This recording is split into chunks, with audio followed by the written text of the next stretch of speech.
Continua l'impegno del volontariato dei ragazzi della Trinacria, oggi come già domenica scorsa qui al Giardino di Habib. Sì, è stata una bellissima iniziativa che ha permesso di recuperare questo spazio, anche esso trascurato dalla nostra città, però possiamo sperare che in questa stagione estiva possa essere valorizzato, sfruttato da tante famiglie e da tanti bambini soprattutto. Oggi stiamo cercando di dipingere il bunker innanzitutto, faremo, o almeno ci proveremo, il cancello e recupereremo anche l'altalena.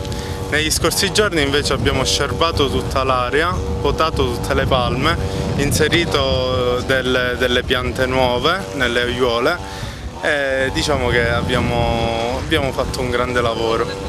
Diciamo che il lavoro è stato tantissimo ed è tantissimo, una zona veramente molto ma molto bella, anche perché gli abitanti ovviamente quest'anno ne usufruiranno notevolmente, visto che la sistemiamo e la sistemeremo, e sicuramente è un luogo veramente da ritrovare e da rivalutare, perché è molto bello, vicino al mare, i bambini potranno giocare, tra l'altro come si è detto prima ha un'importanza rilevante, perché andiamo a sistemare una villetta che è dedicata a un ragazzo che è morto alcuni anni fa per salvare alcuni bambini dal naufragio,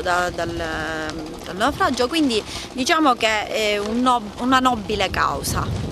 Oggi. Cantiere, altre iniziative da programmare? Ma noi non ci fermiamo mai, come associazione i ragazzi della Trinacria non ci fermiamo mai, quindi nei prossimi mesi sicuramente le iniziative saranno tantissime e sempre molto ma molto importanti per la nostra città.